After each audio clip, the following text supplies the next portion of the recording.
اللحظة دي انت بوظت كل اللي انت عملته في ال 30 يوم. احنا بنتكلم ان التعديل الغذائي بتاعنا هي عملية تغيير لايف ستايل.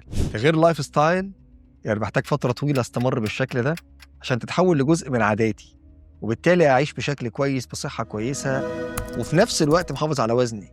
ده بيحصل اول يوم العيد، وطبعا بيستمر بعد العيد اسبوعين ثلاثة كمان حسب كميات الكحك بقى والبيتي فور والغريبة والبسكوت اللي موجودة عندنا في البيت. استهلاك لكميات غير طبيعية تحت بند ان احنا خلاص فطرنا، وطبعا بيصاحب ده كمان استهلاك لكميات كبيره من المشروبات السخنه. وطبعا مشروبات سخنه يبقى هنحليها بايه؟ اكيد هنحليها بالسكر، وبالتالي احنا فتره كامله عمال تاخد كميات من السكريات البسيطه على شكل الغريبه وعلى شكل الكحك وعلى شكل البسكوت. في الوقت نفسه بتحط معاها كمان شاي او شاي بلبن عليه كميات كبيره من السكر. الجسم بيحس جوه منه بحاجه اسمها الشوجر راش.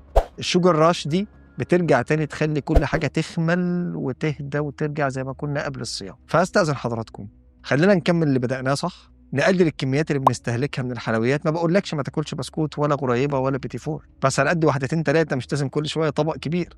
يعني انت في الوقت نفسه، انت في العيد الصغير مشهور جدا موضوع الترمس والحلبه الخضراء. طب ما انت هنا عندك هيلث بنفيتس اعلى بكتير.